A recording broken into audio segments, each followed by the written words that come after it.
Magic is not a gift. It is a debt you never stop paying. I do not remember my name. This truth arrived slowly, like frost creeping across a window pane. One day I spoke it, my true name, the one my mother whispered when I was still flesh and hope, and the syllables felt foreign on my tongue. Another century passed, and I could not recall the syllables at all. Only the shape of them, the ghost of sound, like trying to remember a dream upon waking. But I remember Prospero. I remember every stone of the Pyramid of Photep, every scroll in the Librarium Arcanum, every face of every brother who turned to ash in the fires the space wolves brought. I remember the smell of burning parchment mixing with burning flesh. I remember Magnus weeping as reality itself tore open above our world. I remember the exact shade of crimson the sky became when the warp bled through. Memory is the first curse of my kind. We are scholars, collectors, hoarders of knowledge. We forget nothing except ourselves. I have lived for 10,000 years. I have witnessed the death of stars and the birth of demons. I have walked through the corpse gardens of Nurgle and bargained with the architect of fate in halls where time flows backward. I have spoken words that unmade planets and silenced suns with a gesture. I have torn the souls from my enemies and worn their memories like robes. But I cannot remember my own face.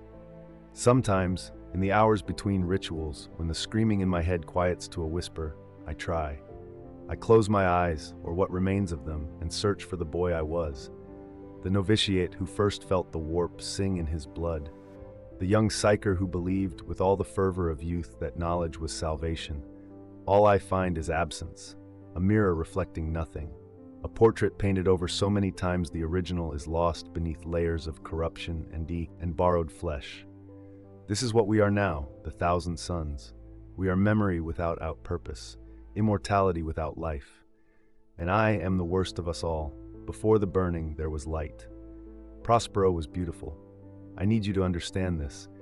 It was not the sterile perfection of Terra or the martial grandeur of Olympia. It was a world of towers that pierced the clouds, of libraries that stretched to the horizon, of gardens where every flower bloomed in mathematical precision. Beauty derived from understanding, architecture as equation, life as art. We were scholars first, warriors second. Our legion was built on curiosity, on the fundamental belief that knowledge conquered all darkness. Where other legions brought war, we brought enlightenment. Where they offered only death, we offered transformation. I was young then, perhaps a century into my service. Young by the standards of the Legiones Astartes, ancient by those of mortal men. I had passed through the flesh change, that crucible that killed 9 of every 10 aspirants, and emerged intact, my body and mind fused perfectly with the gene seed of Magnus the Red. I was gifted. They all said so. My tutor was a sorcerer named Amon, a member of the Corvidae cult, seers who read the threads of fate. He taught me to navigate the warp, to distinguish between the currents of probability and the whispers of entities that hungered in the deep. He taught me the enumerations, the mental disciplines that kept our minds pure as we touched the immaterium. Power is not the goal, he told me once, as we stood in the observatory of fate, watching probable futures flicker across crystalline spheres. Understanding is the goal. Power is merely the tool we use to protect that understanding. I believed him. Emperor, forgive me, I believed every word. We all did. Magnus the Red was our primarch, our father, our guiding star. He was a giant among giants, a psyker whose power dwarfed even the mightiest of our order. But more than power, he possessed vision. He saw humanity's potential, the evolutionary ladder we could climb if only we were brave enough to grasp the higher rungs. He was beautiful, not in the way mortals are beautiful, but in the way a theorem is beautiful. Perfect in proportion, elegant in design. One eye blazing with inner fire, the other lost in service to forces we did not yet understand. He walked among us like a philosopher king from ancient myth, teaching, guiding, warning. The warp is a tool, he said, like fire, like steel, like words. It can burn or illuminate. The choice is ours. I remember the pride I felt serving in his legion. We were not brutes like the World Eaters or the Space Wolves. We were not zealots like the Word Bearers or the Death Guard. We were scholars, scientists of the supernatural, archaeologists of reality itself. We believed we were the Emperor's truest sons, for we pursued his vision of a rational, enlightened humanity.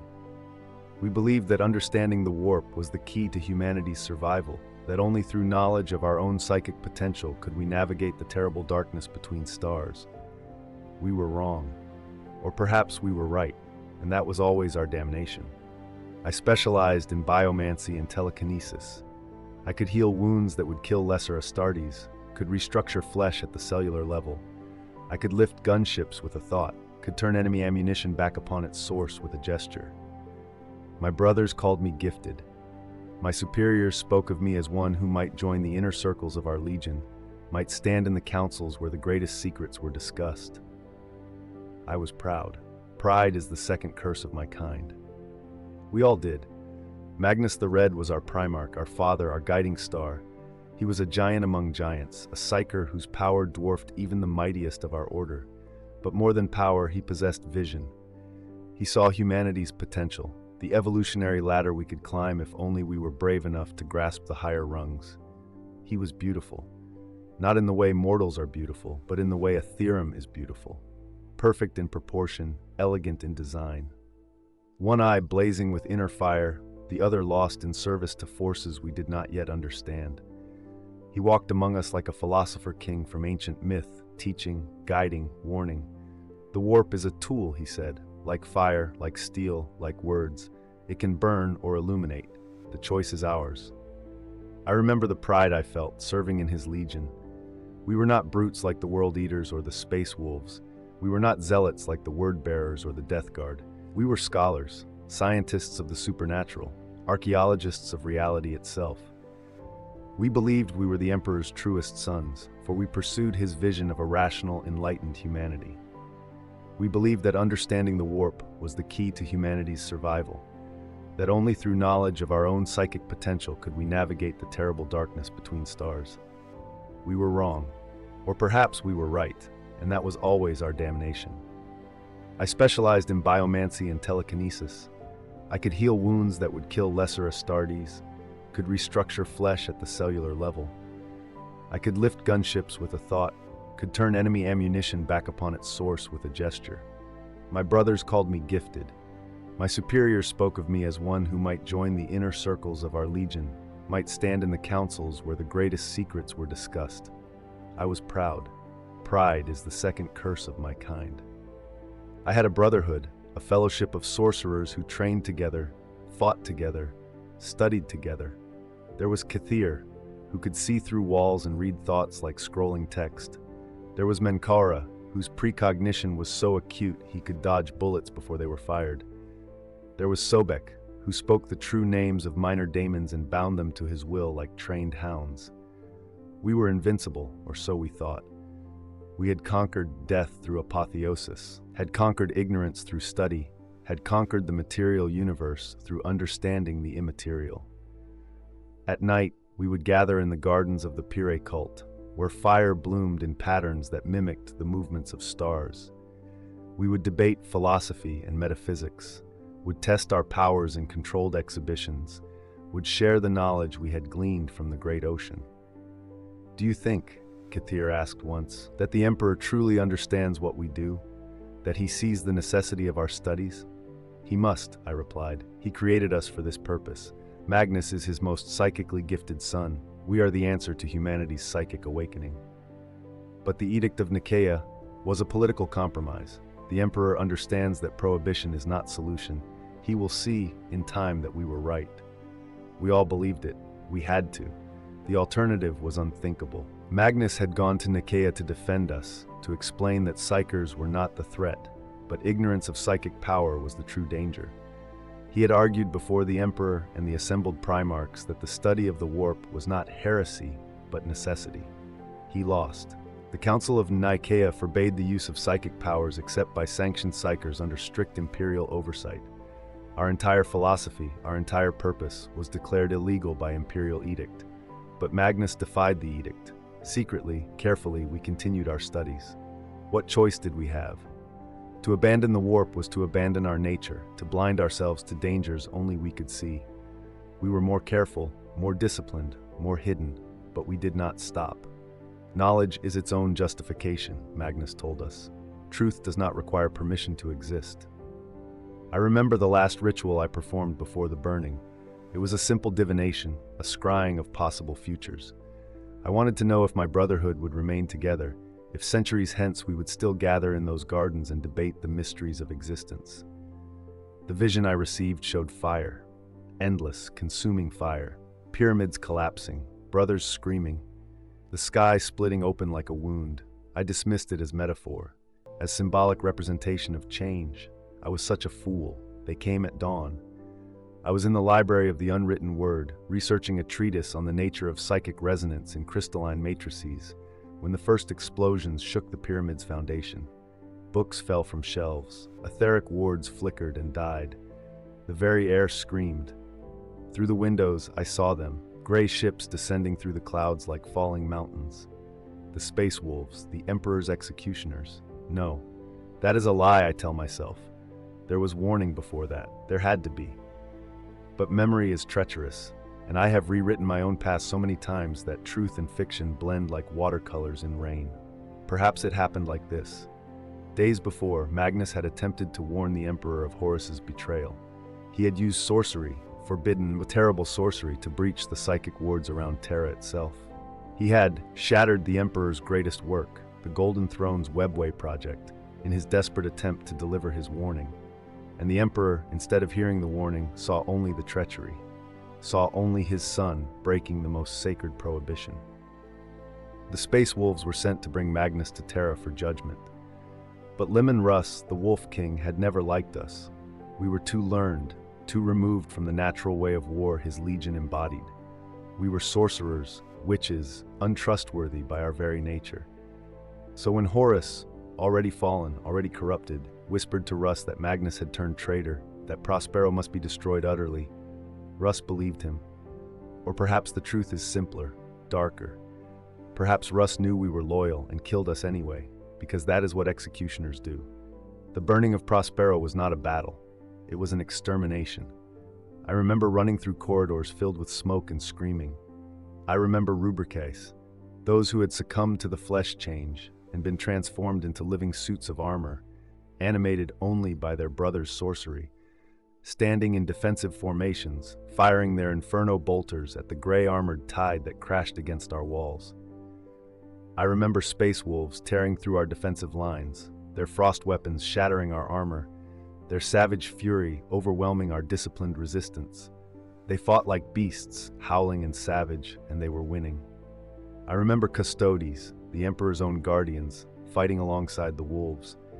Their golden armor was unmistakable, their skill undeniable. They cut through us like we were nothing, like 10,000 years of study and discipline meant nothing before their spears. I remember Sisters of Silence, those terrible blanks whose very presence severed our connection to the warp. In their vicinity, we were just soldiers, inferior soldiers compared to the wolves, weaker and slower without our powers. And I remember Magnus. He appeared above the Pyramid of Photep like a descending god, massive beyond reason, his psychic might blazing like a second sun. For a moment I thought he would save us. For a moment I believed his power would turn the tide. But he did nothing. He stood there, one eye blazing, and watched his sons die, watched his world burn, watched everything we had built across centuries reduced to ash and rubble. Later, I learned why. He believed this was his punishment, his penance for breaking the Emperor's prohibition. He believed that by accepting this judgment, he might save some portion of his legion, might prevent total annihilation. He was wrong. His passivity saved nothing. It only prolonged our suffering. I fought through it all. I threw space wolves from the pyramid heights with telekinesis. I transmuted their ammunition to slag before it could strike. I called down lightning from the burning sky. I killed and killed and killed, and it changed nothing. Kathir died first. A space wolf champion took his head with a frost axe. I saw it from across the plaza, saw Kathir's precognitive abilities fail him, saw the axe descend, saw his body collapse. His psychic scream as he died nearly drove me mad. Minkara lasted longer. He held the western approach for hours, time-shifting himself so that he moved between microseconds, impossible to hit. But even he grew tired. Even he made a mistake. A Sisters of Silence squad cornered him, and without his powers, he was just flesh and ceramite. They killed him efficiently, without ceremony. Sobek, Sobek, I killed myself. The flesh change took him in the middle of battle. One moment he was casting a binding spell on a wolf lord, the next his body was twisting, expanding, mutating into something horrible. Tentacles erupted from his armor. His face split into 3 screaming mouths. Eyes opened across his skin like terrible flowers. He begged me to end it. I did. I spoke a word of unmaking, and Sobek ceased to exist, not dead, erased, removed from the pattern of reality. It was a mercy, I told myself. It was murder, and I knew it. The battle raged for days or hours. Time lost meaning in the chaos. The sky had split open, and the warp was bleeding through. Daemons poured into reality, drawn by the psychic screaming of dying sorcerers. The space wolves found themselves fighting not just us, but the entities we had studied, the things that hungered in the dark. And through it all, Magnus watched, until he didn't. At some point, I cannot say when, Magnus finally acted, but not to save us, to save a fragment of us.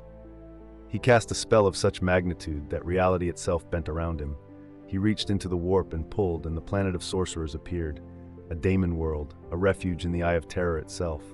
Those of us who survived, and we were few, so terribly few, were transported there in an instant. One moment I was fighting for my life in the ruins of the library, the next I was standing on alien soil beneath a sky of screaming colors. Behind us, Prospero died. Our world, our libraries, our 10,000 years of accumulated knowledge, all of it burned. All of it lost. We had fallen, not through choice but through the Emperor's judgment. We were declared traitor, heretic, damned, and we had nowhere to go but into the arms of the God who had been watching us all along. Tzeentch, the architect of fate, the changer of ways, the great conspirator, he had been waiting for us. Perhaps he had orchestrated the entire tragedy. Perhaps every choice Magnus made, every noble intention, every act of defiance was exactly what the God of change had wanted. We became his pawns that day, his servants, his slaves. Some of us knew it. Most of us pretended otherwise. The planet of sorcerers is a lie. It appears as a world. It has ground and sky and structures. The silver towers of Tzeentch rise from impossible landscapes, their architecture defying physics and sanity in equal measure. Gardens grow where plants have too many petals, too many colors that hurt to perceive. Rivers flow upward, time moves in circles, but it is not a world. It is a metaphor given form, a thought made solid through the will of a God who delights in contradiction. We who survived Prospero rebuilt our legion there. We raised new pyramids, though they were twisted echoes of what we had lost. We gathered what knowledge we could salvage from memory and ruin. We trained new sorcerers, those few aspirants we could still recruit from our gene seed reserves. And we discovered the true cost of Magnus's salvation. The flesh change, which had plagued us since our legion's inception, accelerated. Brothers who had been stable for centuries suddenly began mutating.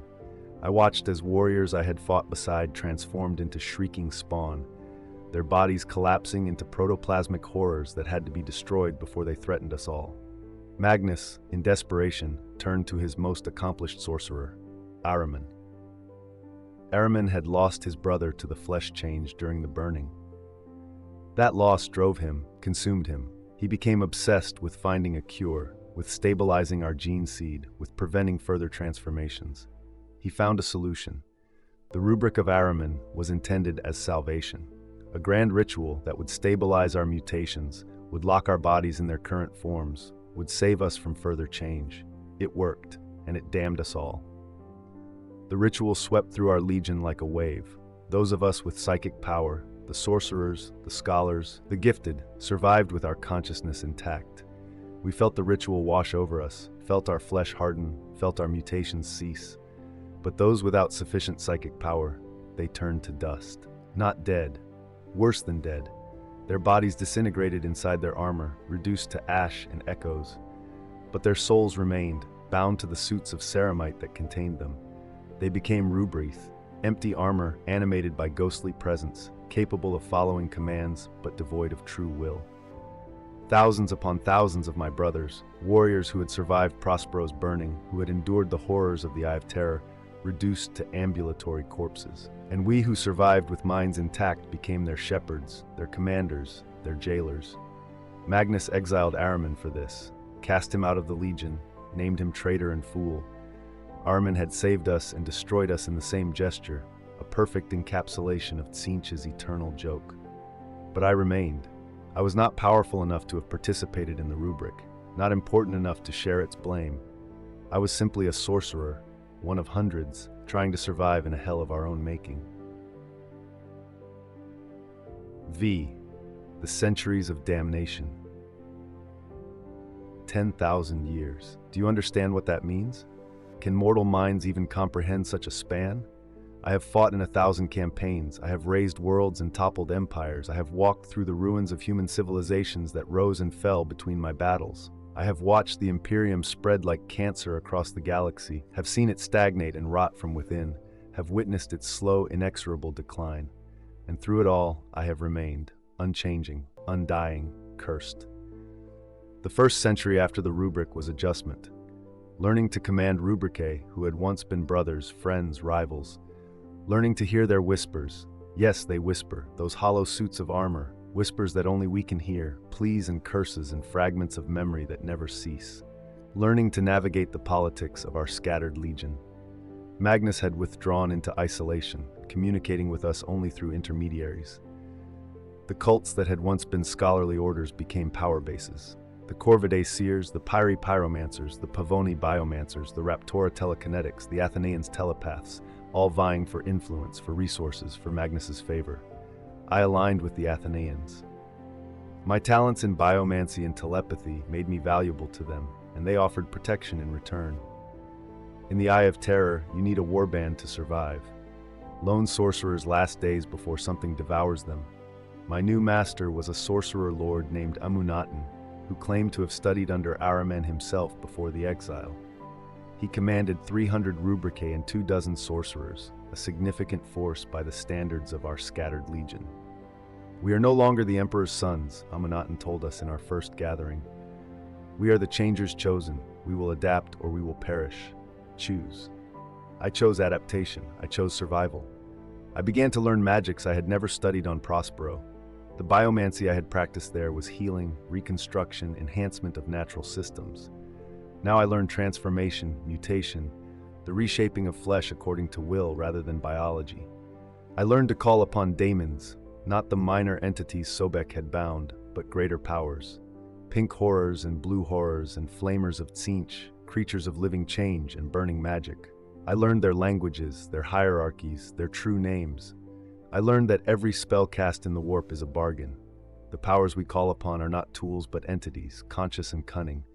They grant power in exchange for pieces of us, fragments of soul, moments of sanity, memories we would prefer to keep. The first time I summoned a herald of Tzeentch, it spoke to me in a voice like breaking glass. "What will you pay for power, little sorcerer?" "What do you want?" I asked. "A memory, something precious, something that defines you." I thought about refusing, but Amunatn had ordered me to master demonic summoning, and refusal meant death or exile, the same thing in the Eye of Terror. "Take it," I said. The daemon reached into my mind with talons of thought and pulled. I felt something tear free, felt a void open where warmth had been. I no longer remember my mother's face. I know I had one, all humans do. But that specific memory, that foundational image is gone. The demon consumed it, and I received power in return. That was the first payment. There would be thousands more. Every spell is a wound. This is what they do not tell you when you begin your studies. This is what Magnus never explained, or perhaps never understood.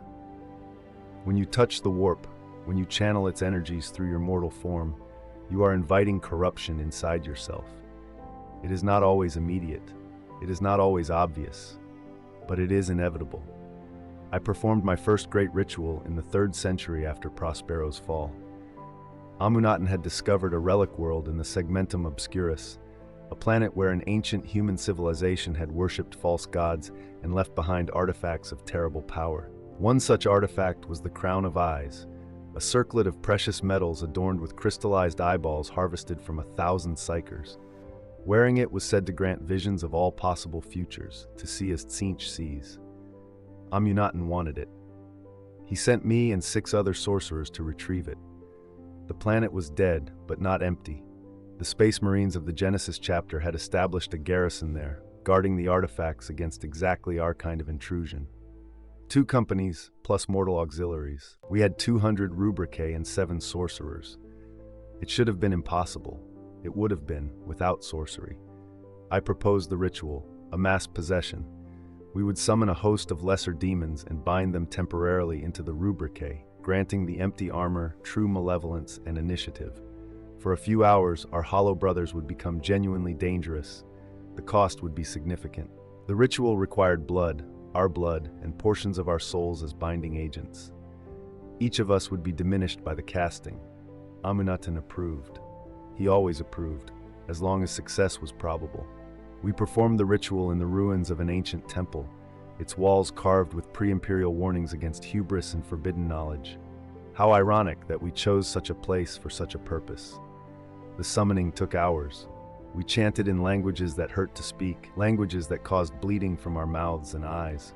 We carved sigils into our own flesh, letting our blood pool in ritualistic patterns. We opened our souls to the warp and called into the abyss. The daemons answered. They poured into our rubricae like liquid malice. The armor moved differently afterward, jerkier, more aggressive, more alive. The daemons giggled from within their prison bodies, delighting in temporary physicality. The assault was a massacre. The Genesis chapter fought bravely, but they were not prepared for rubricae possessed by demons. Warriors who should have been predictable automatons became cunning, vicious, impossible to anticipate. We slaughtered them to the last man. I personally killed the chapter master.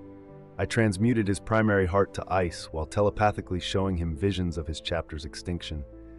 He died cursing me, and his curse felt like prophecy. We retrieved the crown of eyes. Amunatan was pleased, but I was changed. The ritual had taken something from me. Not a specific memory this time, but something more fundamental. I found I could no longer sleep without dreaming of the daemons I had summoned. I could hear them whispering at the edges of my consciousness, reminding me that they knew my true name now, that the barrier between us was thinner than I believed.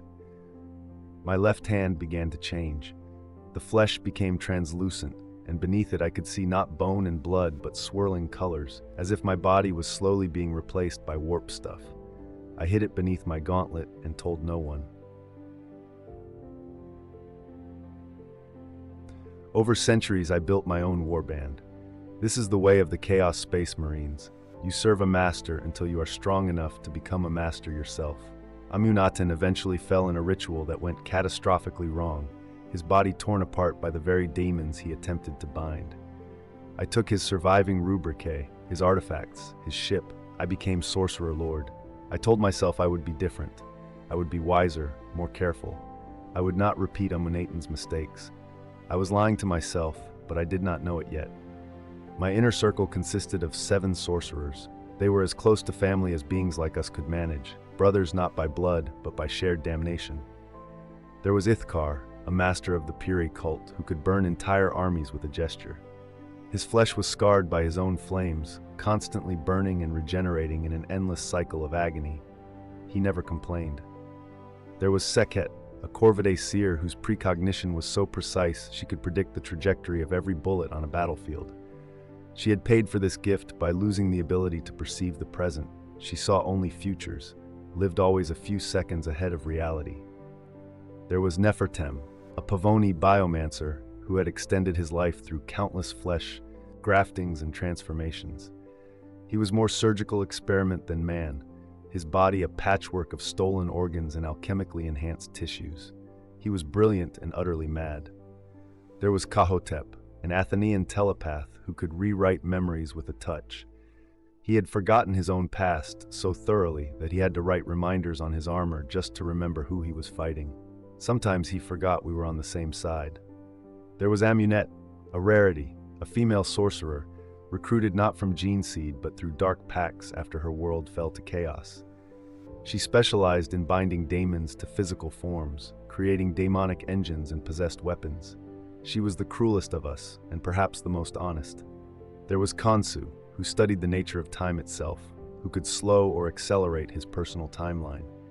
He aged and de-aged constantly, sometimes appearing as a young warrior, sometimes as an ancient corpse. He spoke in riddles because linear conversation was beyond him. And there was Amenhotep, my oldest companion. the one who had survived Prospero alongside me. We had been novices together, had studied under the same tutors, had believed the same lies. He was the only one who still called me by my name, except I cannot remember what name he used. These 7 were my council, my warband, my curse.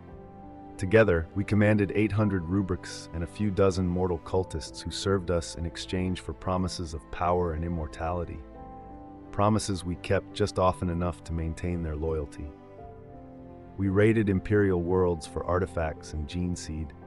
We performed rituals in the dead spaces between stars. We bargained with daemons and daemon princes.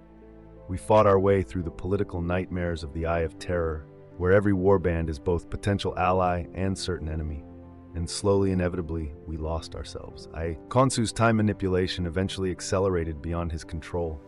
I watched him age 1,000,000 years in an instant, saw his body crumble to dust, then reconstitute as a child, then age again, faster and faster, until he became a blur of birth and death and rebirth. He is still out there, somewhere, trapped in an endless cycle, perceiving all of time at once and unable to affect any of it.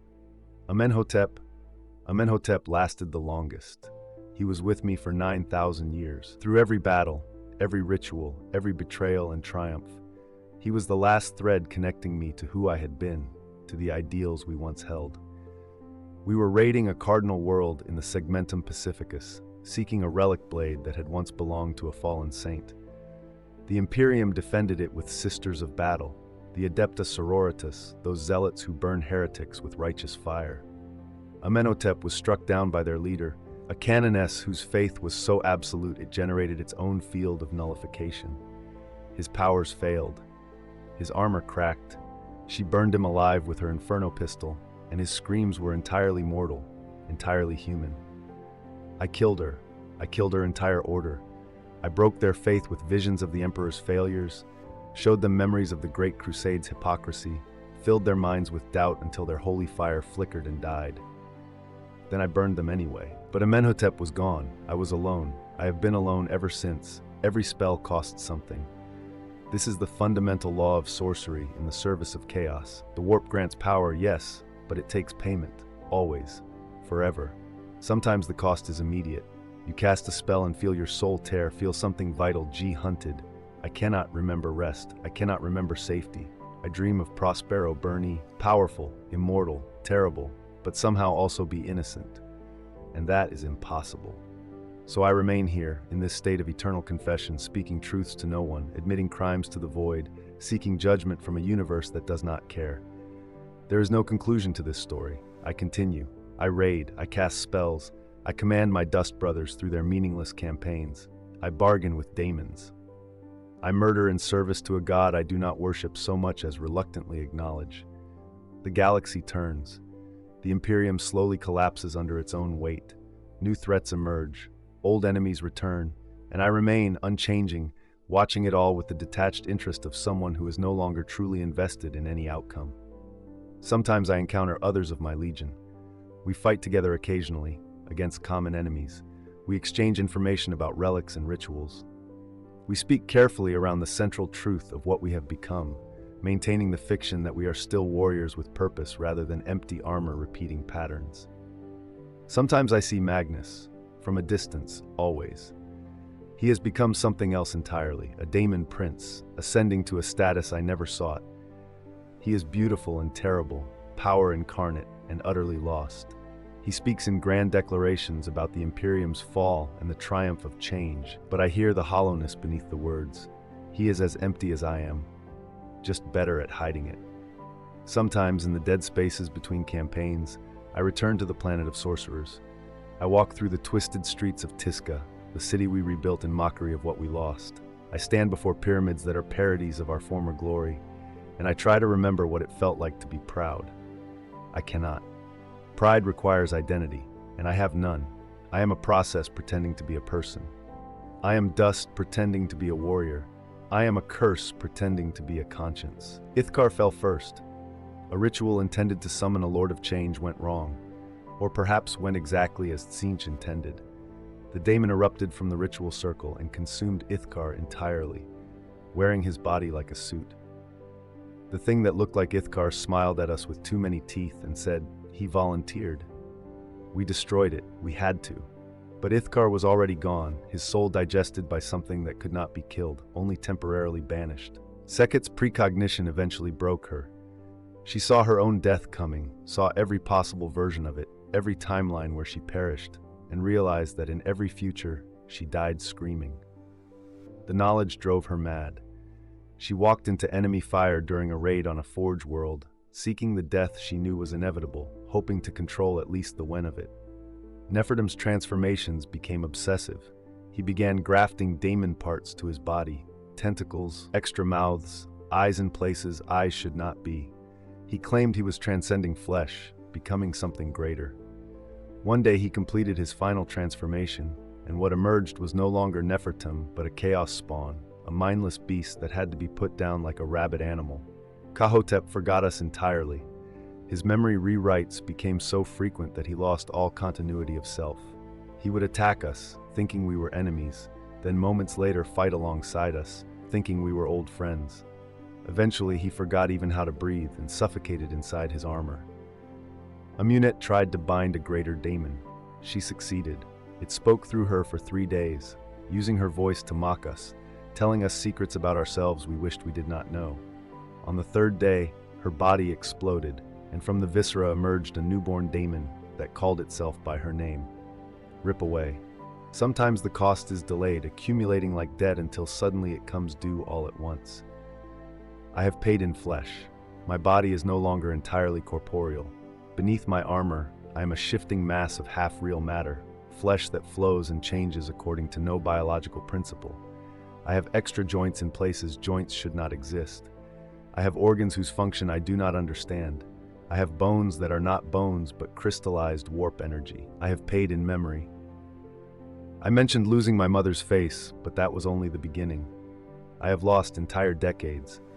There are centuries of my existence that are simply blank, edited out of my personal timeline by the cost of rituals I performed. I know I did things during those lost years. There are consequences, enemies I have made, bargains I have struck, but I cannot remember the doing. I have paid insanity. I hear voices constantly now. Some are daemons I have bound. Some are the whispers of my rubricae, begging for release. Some are my own thoughts, fragmented and multiplied, arguing with themselves in languages I no longer speak. I have paid in humanity. I cannot remember what it feels like to be tired without also being hunted. I cannot remember rest. I cannot remember safety. I dream of Prospero burning, always burning, and when I wake I cannot tell if I am remembering or prophesying. But the worst cost is this: I have lost the ability to care. When Amenhotep died, I should have felt grief. I should have mourned. He was my last true companion, the final link to who I was. I felt nothing, just cold calculation. His death meant I needed a new lieutenant. His armor and artifacts could be distributed among my remaining rubricae. His gene seed could be harvested for future aspirants. I analyzed his death like a tactical problem, identified the mistakes that led to it, determined how to avoid similar outcomes in future engagements, but I did not mourn. Magic is not a gift, it is a debt you never stop paying, and I have been paying for 10,000 years, and I will pay for 10,000 more, and the debt will never be satisfied. Because the truth, the final terrible truth is this: there is no redemption available to me because I do not want it. There is no damnation deep enough because I am already damned beyond any hell theology imagined. There is only continuation, existence without meaning, immortality without life. I am the thousand suns made singular. I am the curse made manifest. I am the sorcerer who cannot die and cannot live and cannot even properly regret. And somewhere in the ruins of my memory, buried beneath 10,000 years of stolen lives and bargained away pieces of soul, there is a boy who dreamed of knowledge, who believed understanding could save the galaxy, who thought magic was beautiful. I cannot remember his face. I cannot remember his name. But sometimes, in the silence between spells, I hear him weeping, and I cannot tell if he weeps for what we have become or for what we always were. Magic is not a gift. It is a debt you never stop paying, and I have forgotten what I purchased. But I remember the price. Oh, Emperor and Architect both, I remember the price. I could not mourn. That capacity had been taken from me, paid as the cost of some spell I can no longer remember. Some daemon had consumed my ability to grieve, and I had let it, because grief was inefficient and power was necessary. This is what we become, we thousand suns, immortal but hollow, powerful but empty. We trade away everything that makes existence meaningful in exchange for the power to continue existing. And we call it victory. The realization came during a ritual on the demon world of Sorcerer, in the shadow of the Silver Towers. I was attempting to divine the location of the Black Library, the repository of forbidden knowledge hidden within the webway by the Eldar. It is the obsession of many thousand suns, the ultimate prize of lost wisdom. If we could access it, we believed, we could finally understand what went wrong, could find the knowledge to reverse our curse. Another lie we tell ourselves.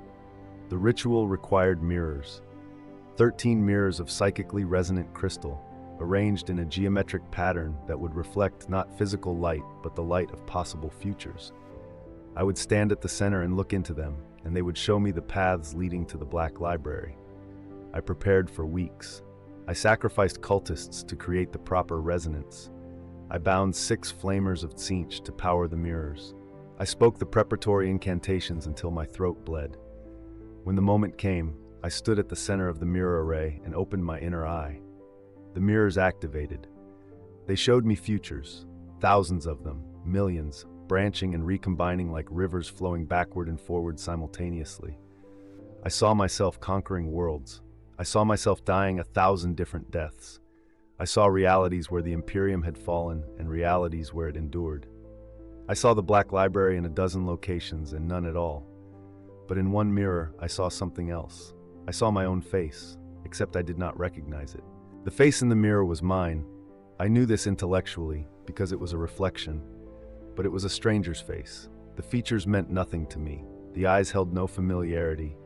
The expression was completely alien. I stared at myself and saw a person I had never met. That was when I understood. In seeking to remember everything, every battle, every spell, every word of every text I had ever studied, I had forgotten the only thing that mattered. I had forgotten myself. Not my name, though that too was lost. Not my history, though much of that had been traded away. I had forgotten the essence of who I was. The self beneath the sorcerer. The person beneath the power. I tried to remember. Standing there in the mirror circle, with futures swirling around me, I tried desperately to recall any defining moment of my identity. Any choice I had made that was truly mine, and not the product of necessity, or survival, or orders. I found nothing. My entire existence had been reaction, response, adaptation to circumstances beyond my control. I had never chosen to be a psyker. I was born with the gift. I had never chosen to join the Thousand Suns. I was recruited. I had never chosen to fall to chaos. Prospero was burned and we were cast into the eye. Every choice after that had been survival. Every spell had been necessary. Every bargain had been unavoidable. Every sacrifice had been required. I had lived for 10,000 years, and I had never once chosen who I wanted to be. I had simply become what circumstances demanded. The mirrors shattered, not from the ritual failing, but from the weight of my realization. The psychic feedback was so intense that the crystal exploded, shards embedding themselves in my armor and flesh. The bound daemons screamed and fled back into the warp. The cultists I had stationed around the ritual space died instantly, their minds unable to process the despair that radiated from me. I fell to my knees in the wreckage and tried to scream, but I had forgotten how. I began to remember the lives of others, not my own life, that remained frustratingly blank, but the lives of those I had killed, whose souls I had consumed or memories I had stolen. They rose in my consciousness like bubbles from the deep, each one complete and vivid. I remembered being a boy on a hive world, working in the factorums, dreaming of escape. I remembered his name, Kelvin, and his mother's voice, and the taste of recaf on his morning shift, and the texture of the metal he worked. I remembered the day the Thousand Suns raided his world, remembered the terror as reality tore open and demons poured through. I remembered dying as the sorcerer I was, consumed his soul to fuel a summoning. I remembered being a sister of battle, a Celestian named Helena who had served for 30 years with absolute faith. I remembered her prayers, her devotion, the warmth she felt in the Emperor's service. I remembered her horror when I broke that faith with visions of truth, when I showed her the hypocrisy and lies at the heart of her religion. I remembered her death, my death, as righteous fire became simple burning. I remembered being an Eldar farseer named Irilith, who had lived for 2,000 years before I killed her. I remembered the weight of that much memory, the sorrow of watching her species die slowly across millennia. I remembered her attempts to manipulate fate, to see the threads of probability and pull them toward survival. I remembered the exact moment when she realized I could see her manipulations, could counter her precognition with my own sorcery. I remembered the sword entering her chest and the thought she had as she died, "At least I tried." I remembered being an Ork warboss named Gruk, who had fought for the joy of fighting, who had known no philosophy more complex than might makes right, and had been happier for. I remembered the simplicity of his existence, the purity of purpose. I remembered laughing as I tore through enemy lines, remembered the camaraderie of the warband, remembered dying when the sorcerer, transmuted his brain to molten copper and extracted his death scream for use in a ritual. Hundreds of lives, thousands, every soul I had ever touched, consumed, or destroyed. They were all in me, their memories as clear as my own, clearer because they had been people once, with identities and purposes and selves. I contained multitudes. I was a repository of stolen existence, but I could not remember my own. This became my new obsession. Not power, not knowledge, but identity. I began researching methods to recover lost memories. I consulted daemon savants who specialized in the archaeology of souls. I traded favors to Thousand Sons archivists who maintained records of our legion's history. I even attempted to contact Ahriman himself, though he did not respond to my messages, if he even received them. Nothing worked. The memories I had traded away were gone, consumed. The daemons who had taken them had long since been banished or destroyed, and the memories with them. The rituals I had performed that edited my timeline could not be undone. Causality itself had been rewritten. I was a book with pages torn out, and the missing sections were the only ones that mattered. Without my inner circle, I had to rebuild my warband from scratch. I recruited new sorcerers, trained them, tried to mold them into something resembling loyalty. They all failed. They all fell. They all became dust or spawn or daemon food. I began to see the pattern. Every sorcerer who served under me was doomed, not through my incompetence or their weakness, but through simple inevitability. We are all doomed, all damned, and proximity to me accelerated that doom. I was cursed. Tzeentch had marked me in some way I could not perceive, had made me a nexus of misfortune for anyone who served me. Or perhaps I was simply unlucky. Perhaps the galaxy is so vast and cruel that patterns emerge from chaos without meaning anything. I could not tell the difference. My new sorcerers, I will not name them, for they do not deserve the indignity of being remembered, lasted years at most. One was possessed by a daemon he thought he had bound. Another succumbed to the flesh change despite the rubric's protections. A third went mad from prophecies she could not prevent. A fourth betrayed me for promises of power from a rival warband, and I killed him personally. Eventually, I stopped recruiting sorcerers entirely. I commanded only rubricasts, hollow armor, animated dust, the remnants of brothers who no longer suffered. They were better company anyway. They did not scream when they died. They did not beg for mercy or meaning. They simply followed orders, and when they fell, I could reconstitute them from the dust, binding their soul fragments back into their armor through rituals I had performed 10,000 times. My warband became a procession of ghosts commanded by another ghost. We raided worlds because that is what warbands do. We performed rituals because that is what sorcerers do. We fought the Imperium because that is what traitors do. But none of it meant anything. I was going through motions worn smooth by repetition.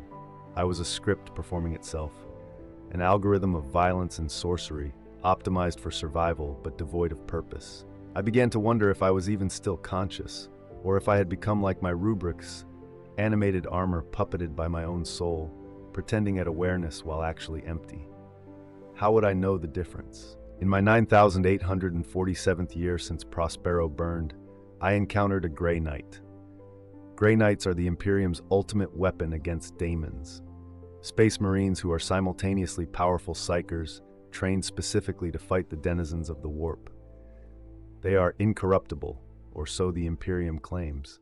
They are pure, sanctified, everything we Thousand Sons were supposed to be and failed to become. Meeting one should have been a death sentence. We were raiding a shrine world in the Segmentum Solar, seeking a text called the Hereticus Grimoire that supposedly contained true names of greater demons. The Grey Knights had been summoned to stop us. I faced their leader alone, a brother captain whose armor was inscribed with wards that made my skin burn just to look at. His name was Arvin, and he wielded a nemesis force weapon that could kill me with a single strike. We fought in the ruins of a burned cathedral, surrounded by my Rubricae and his strike team. The battle should have been quick. He was faster, stronger, his psychic wards countered my sorcery. I should have died in the first exchange. But I did not, because Arvan hesitated. "You were loyal once," he said, his voice distorted by his helmet, but somehow still clear. "You served the Emperor. You believed in his vision." "The Emperor abandoned us," I replied, hurling bolts of warp lightning that his Aegis deflected.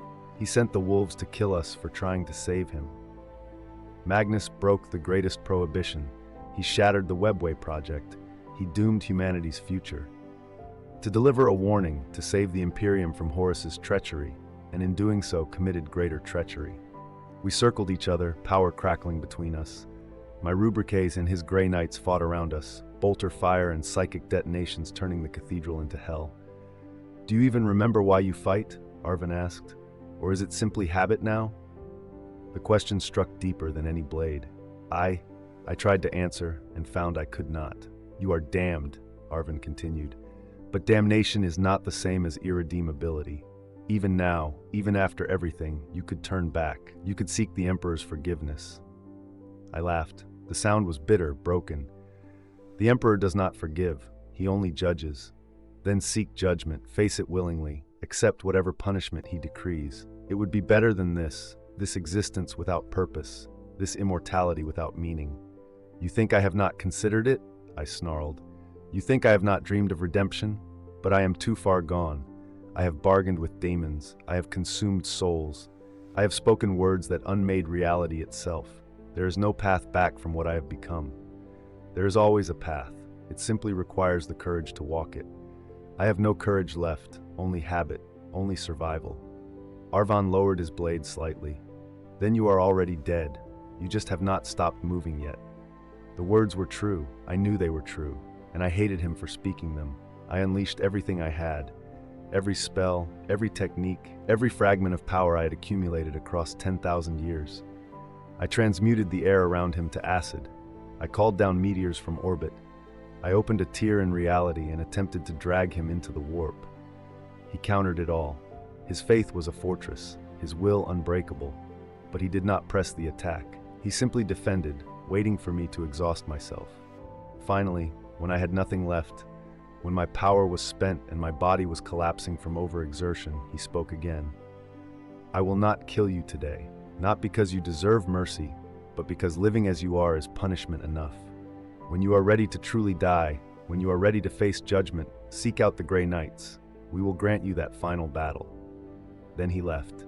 His strike team withdrew, taking their casualties with them.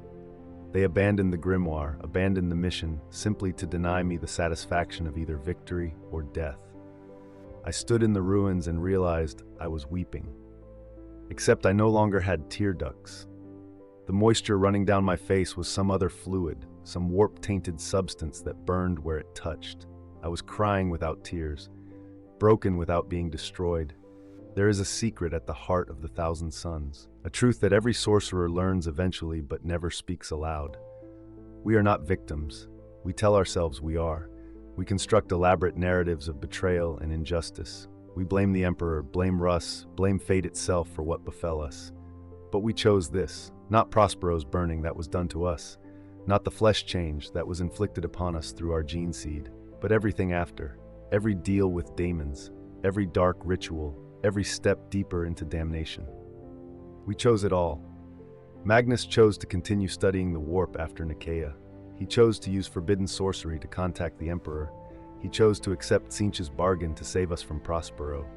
Ahriman chose to perform the rubric, knowing the risks, pursuing his own vision of salvation regardless of cost. And I chose survival over integrity, power over principle, existence over meaning. Every ritual that cost me memories, I chose to perform it. Every daemon bargain that took pieces of my soul, I chose to make it. Every spell that mutated my flesh, it happened during a ritual. It always happens during rituals. I was attempting to summon a Lord of Change, a greater demon of Tzeentch, to bargain for knowledge of a relic called the Scrolls of Magnus, fragments of texts our Primarch had supposedly written before the fall, containing his original vision for the Legion. The ritual required sacrifice. It always does. I had prepared 77 cultists, arranged in a geometric pattern that mimicked the structure of reality as mathematics. I had prepared the incantations, the offerings, the psychic resonances. I began the summoning. The daemon came. They always come when called, that is the terrible joke. They want to be summoned. They hunger for reality. The Lord of Change manifested as a creature of impossible angles and colors that hurt to perceive. It had 9 eyes and 9 mouths, and each mouth spoke in a different voice, and each voice spoke a different truth. "What do you offer, little sorcerer?" it asked, promise threatened. "These souls," I said, gesturing to the cultists who were beginning to scream as the daemon's presence burned them, "and a fragment of my own essence." "What do you seek?" "The location of the Scrolls of Magnus." The daemon laughed. All 9 mouths laughed simultaneously in different tones, creating a chord that should not exist. "You seek the past," it said, "but the past is already lost. You cannot recover what never was." "The scrolls exist. Magnus wrote them." "Did he? Are you certain?" "Memory is malleable. History is revision. Perhaps Magnus never wrote those scrolls. Perhaps you only believe he did because believing gives you purpose." I felt reality tilt. The daemon was not lying. They rarely lie outright. It was offering a different truth, a parallel possibility where the scrolls had never existed, where I had been chasing a phantom for centuries. "I have records," I insisted. "References in other texts. Magnus spoke of them." "Did he? Or do you remember that he did?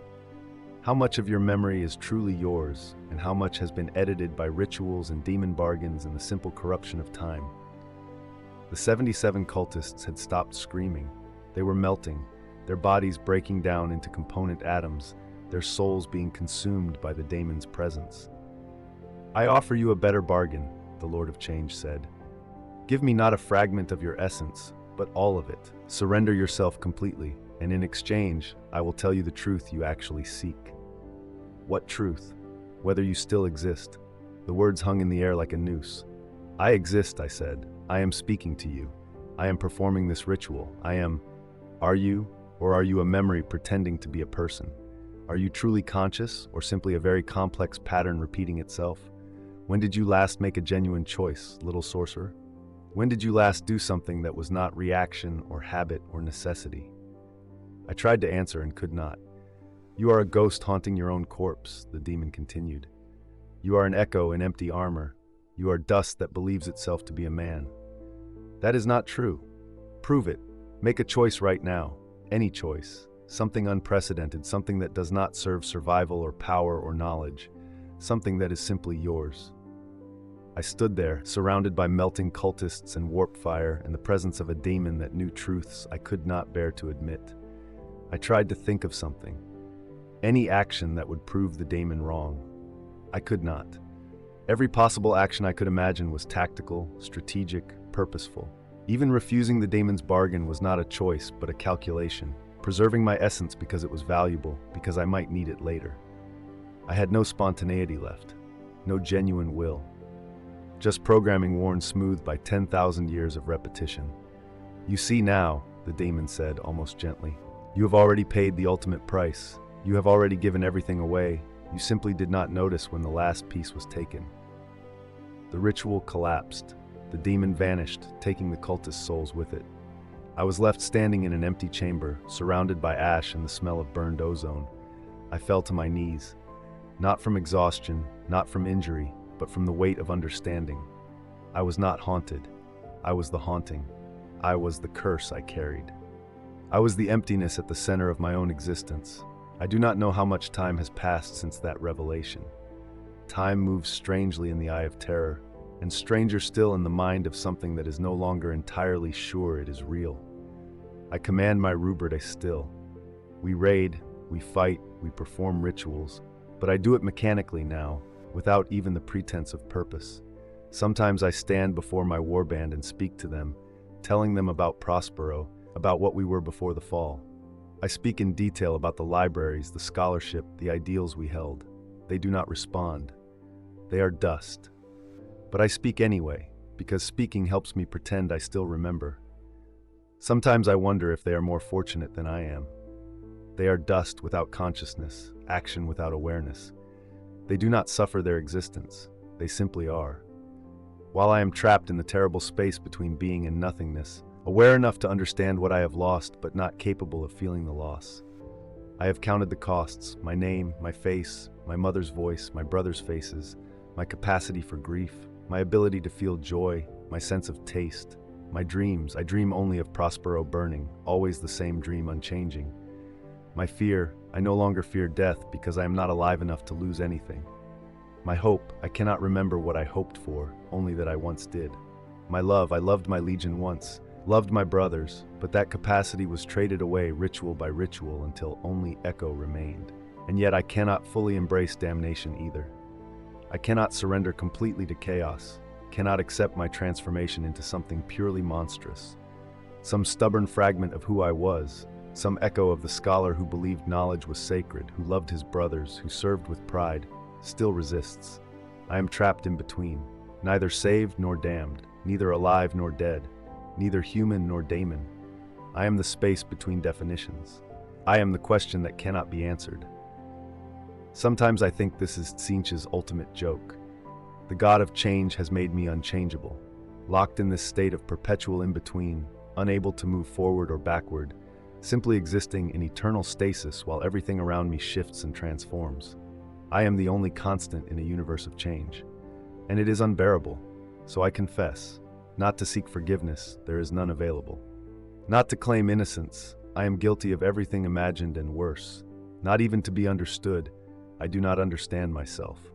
I confess simply because confession is all I have left, the last human gesture I am capable of, the final proof that I was once a person who made choices and must own them.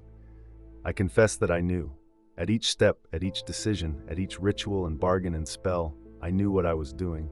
I knew the costs, I knew the consequences, and I chose power anyway. I confess that I am a monster, not because the galaxy made me one, not because I had no choice, but because when given the option between remaining human and becoming powerful, I chose power. Every single time.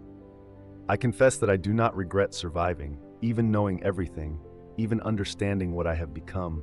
I would do it again, because the alternative was death, and I am too much a coward to accept death willingly. I confess that I hate myself, not in some dramatic, theatrical way, but in the cold, analytical manner that is all I have left. I have assessed myself objectively and found myself wanting, found myself monstrous, found myself inexcusable. I confess that I hate the Imperium equally. They abandoned us, they burned our world, they declared us traitor for pursuing knowledge. They made us into enemies through their fear and ignorance. We are monsters, yes, but they created the conditions that shaped us. We are both guilty. I confess that Magnus was wrong. Our Primarch believed knowledge was salvation. He was incorrect. Knowledge without wisdom is simply data. Power without purpose is simply violence. Immortality without growth is simply stagnation. We collected knowledge for 10,000 years and learned nothing. I confess that I still search for the scrolls of Magnus, even knowing they might not exist, even knowing that if they do exist, they will not save me. I search because searching is all I know how to do. I am a scholar stripped of scholarship, going through the motions of research without remembering why research mattered. I confess that I envy my rubricae. They are dust, they are empty, they are blessed with absolute certainty, they are dead, and that is simple and clean. While I remain in this terrible ambiguity, neither alive enough to hope nor dead enough to rest, I confess that I am afraid, not of death, not of damnation, but of infinity. I am immortal. I will exist forever in this state, this hellish in-between, accumulating centuries and millennia without change or growth or resolution.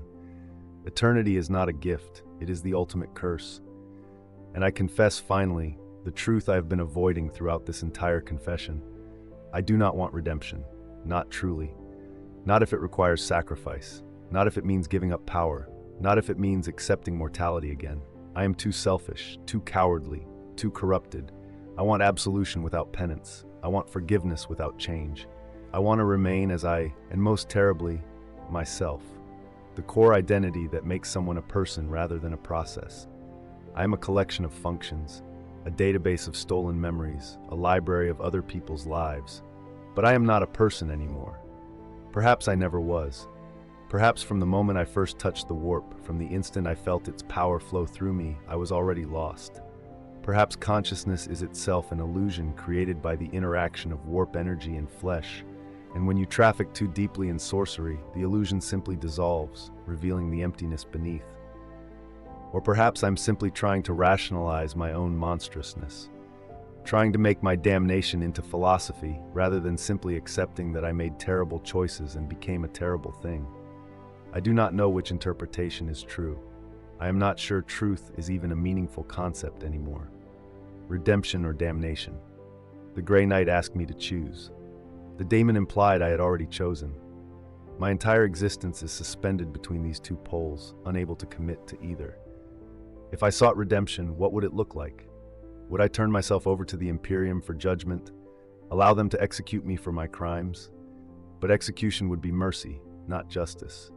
I have killed millions across 10,000 years. No death can balance that scale. Would I simply stop, cease raiding, cease fighting, find some forgotten corner of the galaxy, and wait for entropy to finally claim me? But I am bound to Tzeentch through 1,000 pacts. I cannot simply walk away. The god would collect his due, and that collection would be more terrible than anything I have already endured. Would I try to undo some of what I have done? Find the descendants of those I have killed and try to help them? But I am a Chaos Space Marine. My presence alone corrupts. My touch brings mutation. I am a walking curse, and kindness from me would be poison. There is no redemption available to something like